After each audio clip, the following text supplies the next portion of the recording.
मद्य परवान्याच्या आमिषाने 75 लाखांची फसवणूक करणाऱ्याला बेंगलोरमधून अटक. सातारा शहर पोलिसांची धडक कार्यवाही. अन्य 3 जण ताब्यात.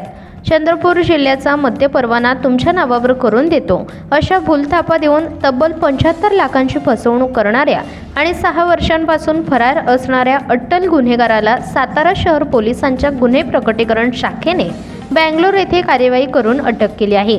या प्रकरणात एकूण 4 ताब्यात घेण्यात आले आहे. वेषांतर करून वेगवेगळ्या राज्यात वावरणाऱ्या या भामट्याला बेंगलोर येथे महामार्गावर ट्रॅफिक जाम करून पोलिसांनी शिताफीने पकडल्याने या कार्यवाहीचे कौतुक होत आहे. विनायक शंकर रामुगडे, वय वर्ष 44, राहणार ओगलेवाडी, तालुका कराड, जिल्हा सातारा. कलावर्ती उर्फ प्रिया रामचंद्र चव्हाण, वय वर्ष 43, मूळ राहणार कोरेगाव, जिल्हा सातारा, सध्या राहणार शाहूनगर गोडोली. अनुजा मंगेश जाधव, वय वर्ष 26, राहणार चंदननगर कोडोली. कुणाल अंबर भांडे, वय वर्ष 24, राहणार शाहूनगर गोडोली. या 4 अटक करण्यात आली असून त्यांच्याकडून 10 मोबाईल, अनेक सिम कार्ड्स, बनावट ओळखपत्रे, केसांचे विग असे अनेक साहित्य जप्त करण्यात आले आहेत. संबंधित संशयितांना 4 दिवसांची पोलीस कोठडी देण्यात आली आहे. चंद्रपूर जिल्ह्यामध्ये दारूबंदी झाली असल्याने येथील मद्य परवाना सातारा जिल्ह्यात हस्तांतरित करावयाचा आहे असे सांगून एका भामट्याने एका महिला साथीदाराच्या सहाय्याने फिर्यादीचा विश्वास संपादन केला. फिर्यादी मोठा व्यावसायिक असून त्याच्याकडून या कारणासाठी वेळोवेळी 75 लाख रुपये घेण्यात आले. हे प्रकरण साधारण 9 वर्षांपूर्वीचे असून संशयित आरोपी घटनेनंतर तेथून परागंदा झाले होते. संबंधित व्यावसायिकाने वेगवेगळ्या ठिकाणी शोधाशोध करून सरतेशेवटी व्यावसायिकाने सातारा पोलिसांकडे धाव घेतली. पोलिसांना या घटनेची माहिती मिळताच पोलीस निरीक्षक राजेंद्र म्हस्के यांच्या मार्गदर्शनाखाली गुन्हे प्रकटीकरण शाखेचा तपास सातत्याने सुरू होता. पोलिसांनी सातारा, मुंबई, कर्नाटक, आंध्र प्रदेश या राज्यांमधून संबंधितांची वर्णने पाठवून माहिती घेण्याचा प्रयत्न केला. मात्र कराड येथील हा संशयित अत्यंत धूर्त आणि सातत्याने मोबाईल नंबर बदलत असल्याने त्याचा ठाव ठिकाणा आढळून येत नव्हता. या भामट्याने कोरेगाव, पुणे, मुंबई तसेच अन्य राज्यातील शेकडो लोकांची मद्य परवान्याच्या आमिषाने साधारण 3 कोटी रुपयांची फसवणूक केल्याचे वृत्त आहे. सफाईदार वेषांतर करून हा भामटा वेगवेगळ्या राज्यांमध्ये वेगवेगळ्या नावाने वावरत होता. सातारा पोलिसांना एका 4 चाकी वाहनाची माहिती मिळाल्यानंतर पोलिसांनी कर्नाटक राज्याची राजधानी असणाऱ्या बेंगलोर येथे महामार्गाच्या सर्व्हिस रोडवर सापळा रचला.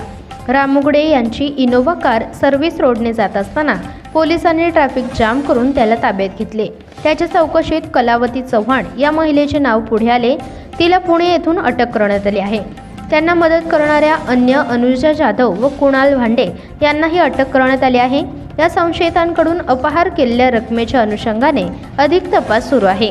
रामुगडे हा गेल्या 6 ते 7 वर्षांपासून फरारी होता. अत्यंत क्लिष्ट आणि किचकट तपास गुन्हे प्रकटीकरण शाखेने करून संशयित आरोपींना अटक केली. या कार्यवाहीबाबत पोलीस अधीक्षक समीर शेख व अतिरिक्त पोलीस अधीक्षक अंचल दलाल यांनी सातारा शहर पोलिसांचे कौतुक केले.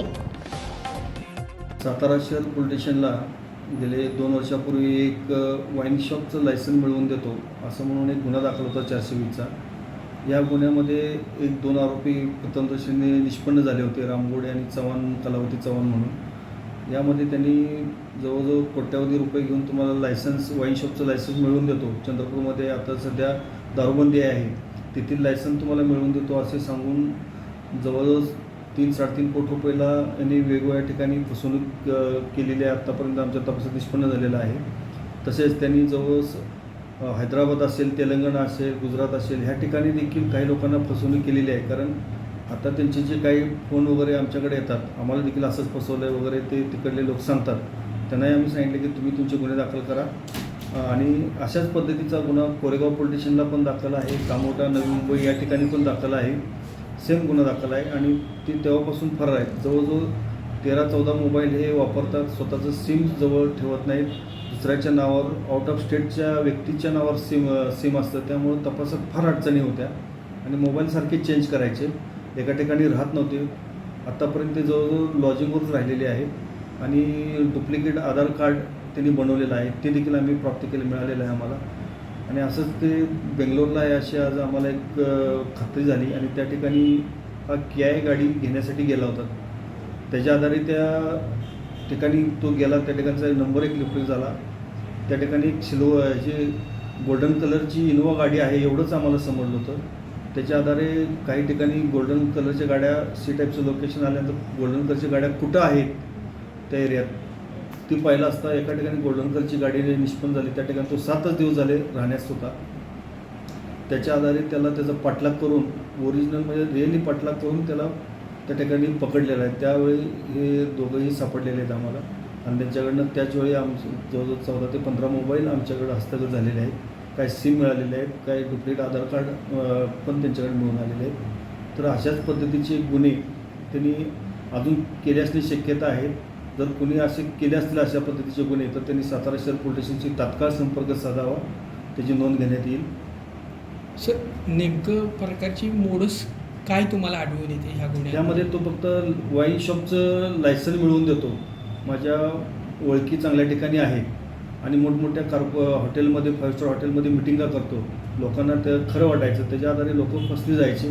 काही रक्कम ते द्यायचे पहिला, काही लोकांना ते दाखवायचे की असं असं आहे, त्याची माझी ओळख आहे, त्याची ओळख आहे आणि ओळख तर कुणाची नसायची. हे फक्त फसवणुकीचाच एक प्रकार आहे हा.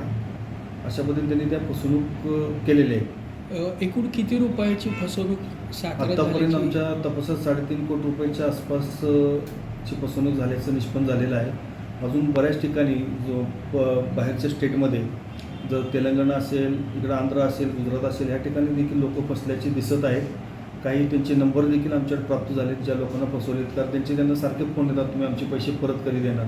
त्याच्याशी आम्ही संपर्क केलेला आहे. त्यांनाही गुन्हे दाखल वगैरे करण्यासाठी सांगितलेलं आहे आणि ह्याच्या आधारे आम्ही पुढील तपास करतो. प्रथमदर्शनी आम्ही यामध्ये 4 अटक केलेली आहे. ती दोघं आणि त्यांची 2 मुलं, त्या 4 अटक केलेल्या आहेत. 4ही आता कस्टडीमध्ये आमच्या आहेत.